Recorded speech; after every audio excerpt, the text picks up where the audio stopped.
if there's any silver lining to a pretty troubling period, it is how we can grow this idea that teaching and learning isn't captured in our formal curriculum. It's captured in the daily interactions of young people with their world and the wonderment that causes them. Kāhui, Rāhui, what's on top? Lockdown, lowdown, what you up? Kia ora koutou. Welcome back to another Lockdown Lowdown to Kāhui, Rāhui. Today, really excited, we are talking to NZPF President Perry Rush. He's a principal from Hastings Intermediate, but currently obviously has taken the year to be president. Really looking forward to talking to him about expectations heading into this new kind of online learning space. So let's bring him on in.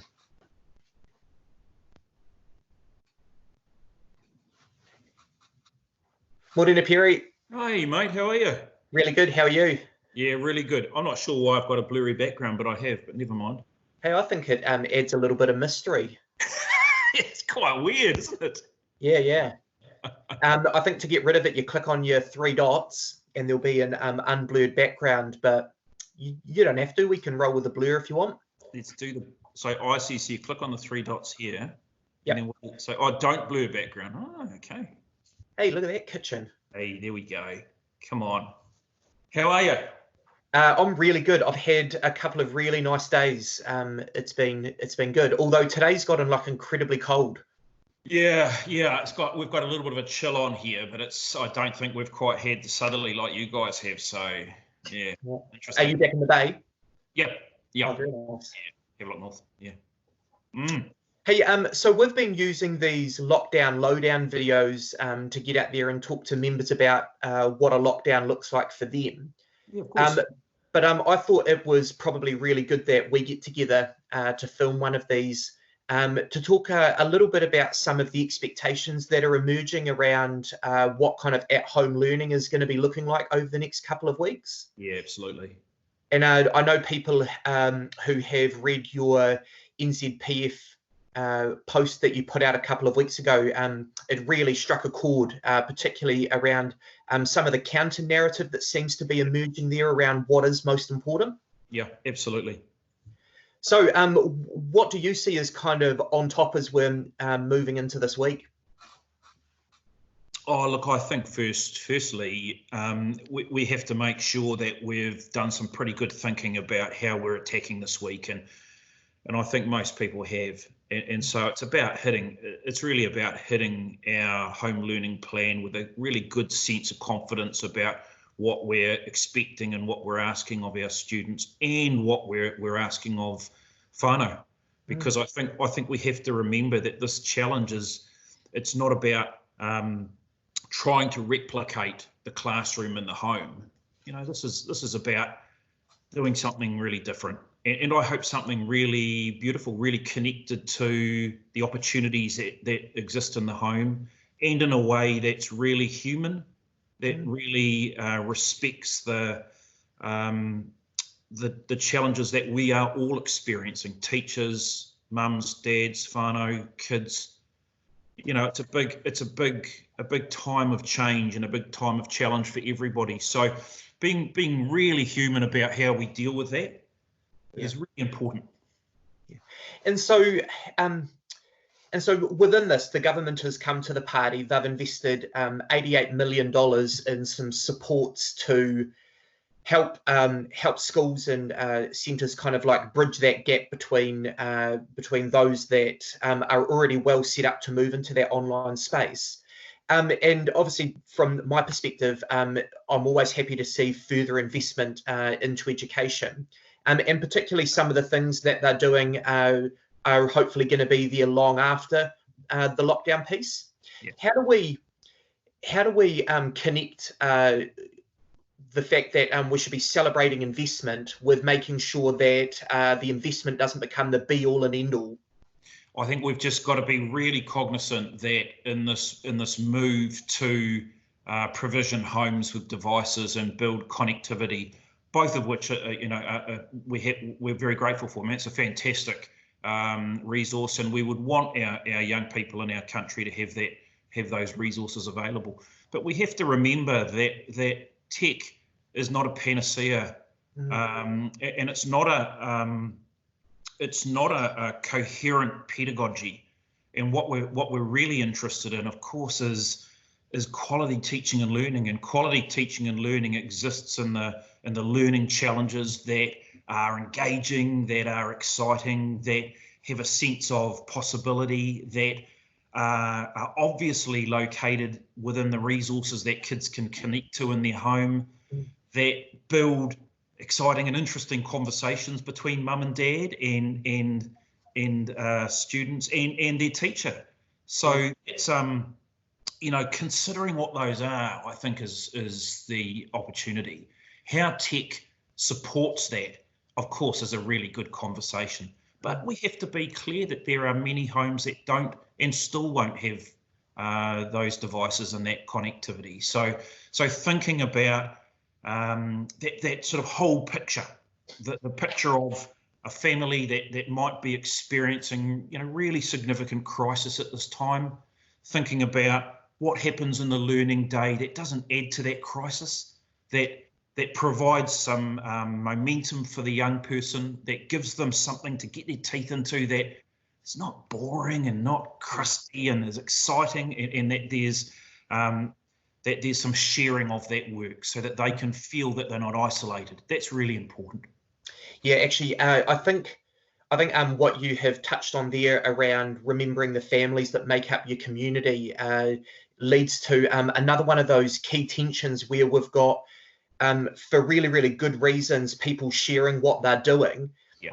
How do you think we deal with people kind of looking over the fence at what another school's doing, and that kind of competition that may emerge between schools?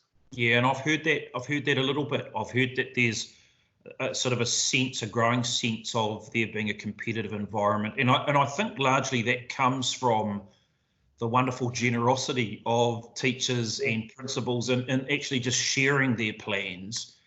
I think we just have to be confident, and we have to remember that we have a system that actually supports individual schools, and in many instances, I hope, individual teachers doing things in ways that are meaningful to them. Yeah. And that's the beauty of our education system. So I think remembering that that's how we're designed to work, and that our permission is to put our best foot forward and do the business and be confident that that's about what we offer, and that's the special thing. Who cares if the school down the road is doing something different? Of course, you're going to be looking over your shoulder going, oh yeah, rightio, yep, okay, I can borrow that and I like that, but there's no way I'll be doing that. But that's the good thing. That's what we want to be doing. We want to be aware of what's going on around us, but we must resist, absolutely resist that sense that looking around creates pressure and expectation. No way, we're not into that. And I think the easiest way to do that is to just time and time again go back to the families in front of you. What's going to work for them? What's going to make this time during lockdown most manageable for them? And how can we support to kind of maximize that? I think we have to be really careful, because there's going to be a line there that if we push too hard into, it's actually going to be creating further stress on the families. I totally agree, Liam. I absolutely. I'll pull my camera down here so you can see this here. But it's what sits in here comes out in what we ask, and what we ask of our students and our whānau. That there is about the care and the concern that we hold for young people, and how we see our young people as whole. Not as vessels that need filling up with formal learning at this time, but humans that require a sensitive, caring, open and impassioned approach to teaching and learning at this time. And for many, that might just be a regular daily connection, to have a check-in on how things are going and what learning is in front of them, what questions they're asking of their world, what observations they're making, and who they've been able to connect to support or have a conversation with. Those are the experiences that will keep us going forward through this period of time. Yeah, I mean, I don't want to undersell the reason why we are in this situation. But at the same time, I'm always heartened the way the education community kind of rallies together. And in particular, the biggest silver lining here is going to be the huge amount of space people have to be creative. Yeah. And far too often we end up running such full days that we're just going from thing to thing to thing. But people have a little bit more time on their hands, and some of the amazing things coming out is just awesome. I was talking with Shirley the other day, a principal on the West Coast, who has made those Sound of Music Do Re Mi videos. Stunning. Yeah, I came across actually just prior to our holiday period, I came across a young fella in my school, Hastings Intermediate, that had posted on the school Facebook page a little vignette of his mum and dad teaching him how to change the oil on the car's engine.